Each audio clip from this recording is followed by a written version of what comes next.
Listen closely. What you are about to hear is not just any message, it is a warning, a summons, and it has reached you now for a reason that becomes clearer as you continue listening. March 27th is approaching, and for some, that day will pass unnoticed, just like any other. But for the chosen ones, for those who have the courage to remain awake and attentive, that day will mark a turning point they will remember for the rest of their lives. The question is, will you be present when it happens? Because if you avert your gaze now, you might miss a protection that has been placed directly before you. You might miss the portal being opened to your destiny. Stay with me until the end of this recording, because what follows could change everything. I'll tell you something most people never stop to see. There are moments in life that seem ordinary on the outside, but within carry immense weight. They are inflection points, moments where the path forks. And it is precisely in these moments that the chosen ones reveal themselves. Not by the grandeur of their actions, but by the quality of the attention they maintain. Have you ever gone through a phase where everything seemed stagnant? When you looked around and had the feeling that life was ignoring you while everyone else seemed to be advancing? That feeling that you're doing your part, but things simply don't align? Well, that has a name. And more important than the name, it has a reason. And that reason you will understand today. But first, I need to ask you a direct question. How many times have you felt exhausted from waiting? How many times have you come close to giving up on something you still, deep down, believed in? If you resonated with that, stay here, because what I have to show you was made exactly for those at that point. In this recording, you will understand why certain moments in life arrive disguised as crisis, why distraction is the most powerful weapon used against the chosen ones, and how maintaining your focus now could be the mechanism that unlocks everything you've waited for so long. If this makes sense to you, acknowledge it now. That simple gesture tells me you are ready to listen. Let's start at the beginning.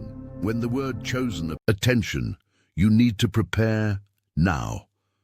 I put together an exclusive resource for those who feel set apart for something greater, but live surrounded by noise, distractions, and mental overload. This is a 30-day journey that will transform your life. A guided path to armor your mind and prepare for what's coming with daily practices of focus, boundaries, and discipline. Stop negotiating with the noise. Learn to spot distractions before they control you, and strengthen your mind. Also available in an immersive audio version. Over 10 Zuru readers have already transformed their lives through the 30-day journey. Thousands of people have already started this transformation. People like you who are tired of living in the fog. Ordinary people who decided to stop accepting mental chaos. Take advantage of this limited time offer only this month. Access your link just below in the pinned comment. Peers. Many people automatically think of something grandiose, of historical figures, of people with special powers, of perfect lives. But the truth is completely different. Being chosen does not mean being spared from pain. It does not mean having a life without struggle. It does not mean difficulties will stay away from you. Being chosen means being accompanied through every struggle. There is an enormous difference between these two things, and understanding this difference can completely change how you view what you are living through now. Think about it.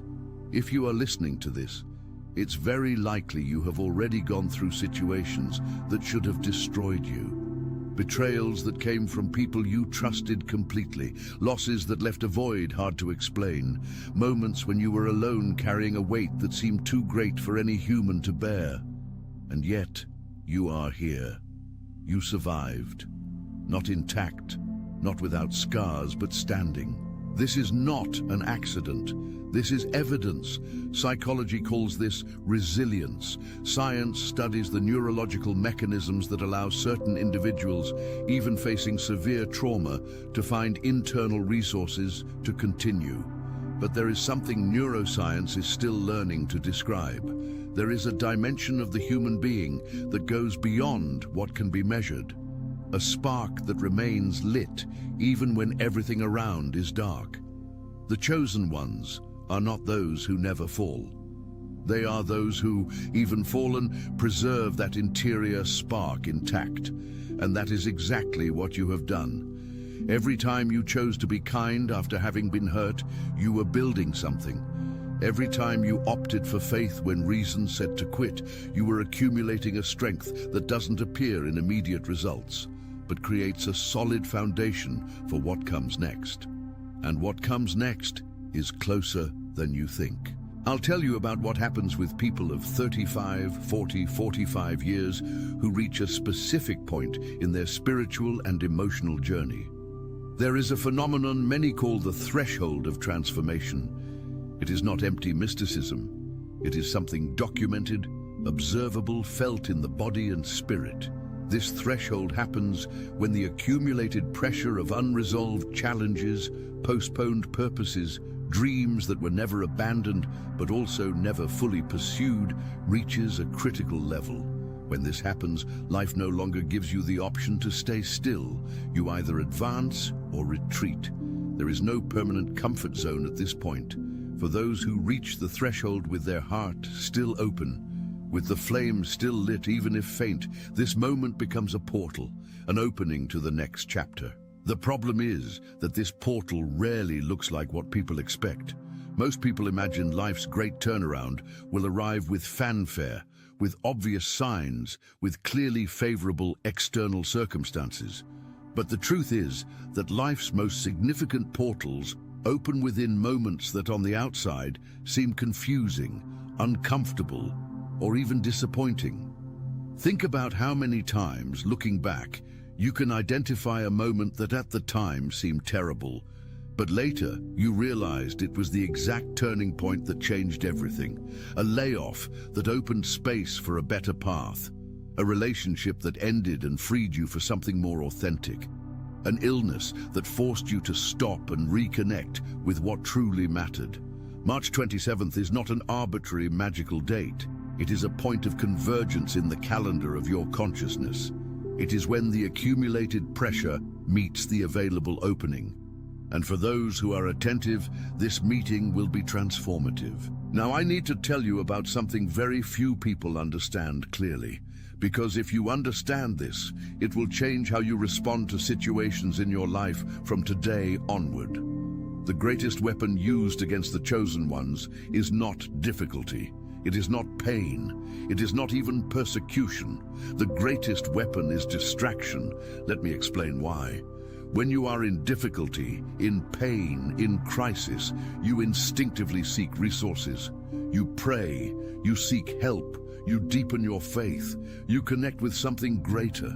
Crisis, paradoxically, can bring you closer to the source, but distraction pulls you away silently, without alarm, without you noticing. It slowly diverts your attention inch by inch from what truly matters until you find yourself completely off-center without knowing how you got there. And in our world today, the tools of distraction have never been more powerful. The phone that never stops vibrating, the news that arrives in a continuous stream, always with something urgent, always with something terrifying. Social media that shows you the life everyone else seems to have, while yours seems stagnant. The constant noise that penetrates every space of silence you try to create. Recent research on mental health shows that over 60% of adults above 35 report chronic difficulty concentrating, not from laziness, not from lack of capacity, but because the environment has been deliberately designed to fragment attention. And here is the critical point most people don't see. When your attention is fragmented, your intuition becomes compromised. And when your intuition is compromised, you begin making decisions driven by fear, by doubt, by the confusion coming from outside, instead of by the clarity coming from within. The chosen ones who remain focused discover that their path illuminates even in the center of uncertainty. Not because the uncertainty disappears, but because the interior clarity is stronger than the exterior noise. Now pay very close attention to this part, because this could be the most important revelation of this recording. There are voices around you trying to drag you away from the truth. Some of these voices come from outside, people who doubted you, who minimized your dreams, who told you you were wrong to believe what you believe. But the most dangerous voices are those that come from inside. The voice that says it's already too late, that you wasted your time, that your best opportunities have already passed, that the people you loved and who hurt you were right about you. These voices don't appear from nowhere. They are built over years of painful experiences, unmet expectations, postponed dreams. They are neurological patterns etched into the brain through repetition. Neuroscience calls this embedded limiting beliefs, and they have real power over your behavior. But here is the good news: they are not permanent. The adult brain, even after 40, maintains a capacity for reorganization scientists call neuroplasticity. You can rewrite these patterns, not overnight, but through a consistent process of redirected attention. When you feed the voices of fear, doubt, and confusion, your clarity becomes clouded and your confidence weakens. It's a cycle that feeds itself. Fear generates doubt, doubt generates confusion, confusion generates more fear. But when you turn your attention back to the guiding presence, something different happens. Your spirit regains strength, your mind begins to quiet, and in that silence, you begin to hear a different voice, more firm, more wise, more true. That voice is your spiritual intuition, and it never stops speaking to you. The problem was the noise was too loud for you to hear it. I know that at some point in your life, you felt forgotten, not just by the people around you, who sometimes truly drifted away when you needed them most, but forgotten by something greater, a feeling that your prayers weren't being heard, that your effort wasn't being seen, that you were fighting alone in a battle that seemed unfair. I want to tell you something with the utmost clarity. Your trials were never signs of abandonment. Let me use an image you might recognize. Think of the process of making pottery. The artisan takes raw clay, seemingly formless, with no apparent value. They shape it with their hands, but the process doesn't end there. For the piece to become durable, for it to withstand heat, water, pressure, it must pass through the fire, the kiln, an intense heat that seems from the outside destructive. But it is precisely that fire that transforms the clay into something that can last for centuries. Your trials were the kiln, and you didn't come out broken from it. You came out refined. Theology and psychology converge here in a fascinating way. The spiritual traditions of many cultures speak of the hero's journey, of the necessity of the descent before the ascent. And modern psychology, through the studies of Viktor Frankl on survivors of trauma, has found that the people who find meaning in their pain are those who most completely transform through it. You were accompanied through every struggle, even when you didn't feel it, especially when you didn't feel it. And everything you lived through, every scar, every sleepless night, every swallowed tear to not show weakness, every moment you chose to continue when giving up would have been easier, all of it was not in vain. It was preparation for what is coming now. If you are still here with me, I want you to subscribe to the channel and turn on the notification bell, because what I'm sharing today is just the beginning of a journey. And the next content will delve even deeper into this path of transformation that is opening for you. Now we come to the central point, the revelation that connects everything you've heard so far. Your focus today is the mechanism that unlocks the next chapter. Think of your attention as energy. It is not infinite. Every time you direct it toward fear, you are feeding fear. Every time you direct it toward doubt, you are strengthening doubt. Every time you direct it toward gratitude, toward faith, toward what is still possible, you are building exactly that. quantum physics has something interesting to say about this, and I'll simplify it in a way that makes practical sense. The observer influences the observed. The attention you bring to a situation changes the nature of your experience of that situation. This is not magical thinking. It is science, and it is spirituality. And these two things at this point say the same thing. When your focus remains anchored, something powerful begins to happen within your spirit. The noise of fear begins to fade. Your inner clarity grows. You begin to recognize which paths lead to peace and which lead to confusion, but how to maintain focus in a world designed to fragment your attention. Here are the practices that chosen ones who have undergone real transformations share in common. The first is intentional silence. Not the silence that happens by accident when your phone dies. The silence you choose. 10, 15 minutes a day, no screen, no noise, no agenda, just you and the greater presence.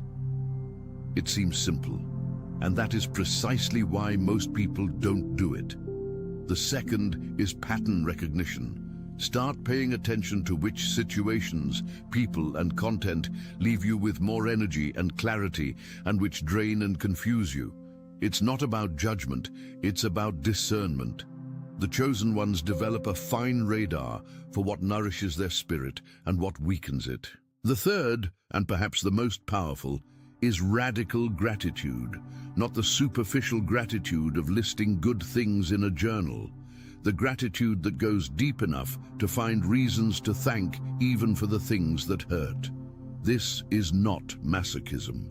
It is the recognition that everything that passed through you brought you here, and here is exactly where you need to be to receive what comes next.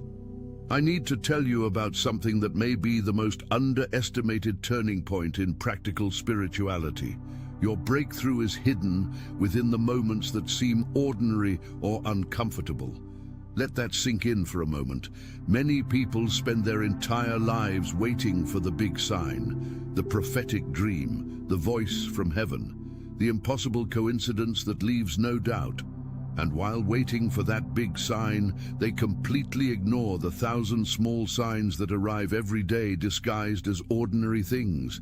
The insight that came during a shower, the seemingly casual conversation with a stranger that planted a seed that changed your direction, the book that fell from the shelf and opened to an exact page that answered your unspoken question, the feeling in your chest that warned about something before any external sign was visible. These are not accidents. They are the language of divine guidance speaking on the frequency of the everyday.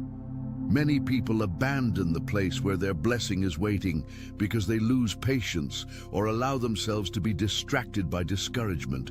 This is one of the most painful truths I can tell you because I've seen it happen. I've seen people who were one step away from a real turnaround give up because the next step seemed the same as all the previous ones, because they got tired, because it seemed like nothing was changing. And then when they walked away, the change began for someone who stayed.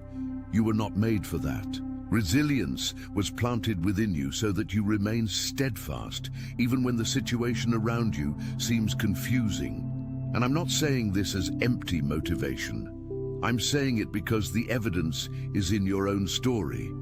You have stood firm before when everything said to fall.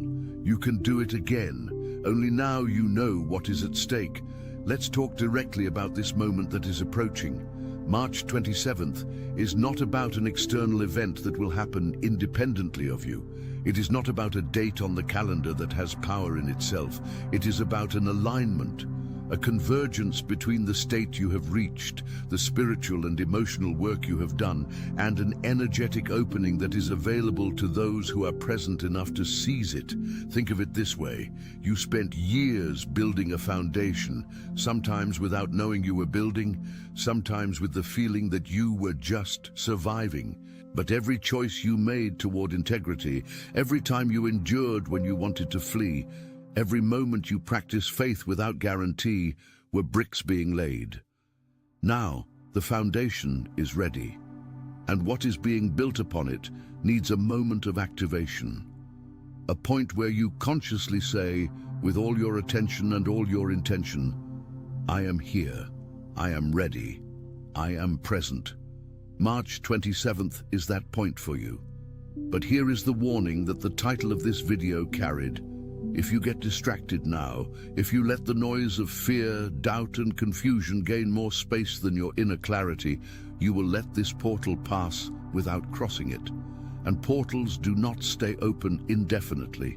This is not a threat, it is the nature of time. Every moment has a window, and wisdom is being awake enough to recognize the windows when they appear. There is a fundamental difference between recognizing that you are chosen and acting as chosen. And that difference is where many people stop. Recognizing is passive. It is receiving the information, feeling the warmth of the recognized truth, and then returning to habitual behavior, hoping that something will change on its own. Acting is different. Acting as chosen means you begin to make decisions aligned with who you are becoming, not just who you were. It means you refuse to feed fear, even when it presents good arguments. It means you protect your attention as the most valuable resource you have, because now you understand it is. There is a specific habit I want to propose to you, starting today. Every morning, before looking at any screen, before any news, before any conversation, take 5 minutes for a declaration of intention. It can be in prayer, it can be in meditation, it can be simply sitting in silence with the question, where do I want to direct my attention today? It seems small, but this simple habit has the power to reorganize the axis of your day. Because the first focus of the day sets the tone for the day. And the tone of the day accumulated, week after week, builds the direction of your life. The chosen ones who reached real transformations didn't get there by a single grand act. They arrived through a series of small, consistent choices toward what was true for them, even without guarantee of outcome. This is faith in attention. You need to prepare now. I put together an exclusive resource for those who feel set apart for something greater, but live surrounded by noise, distractions, and mental overload. This is a 30-day journey that will transform your life.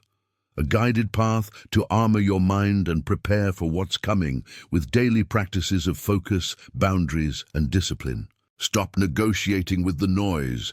Learn to spot distractions before they control you. And strengthen your mind. Also available in an immersive audio version. Over 10 Zuru readers have already transformed their lives through the 30-day journey. Thousands of people have already started this transformation. People like you who are tired of living in the fog. Ordinary people who decided to stop accepting mental chaos. Take advantage of this limited time offer only this month. Access your link just below in the pinned comment.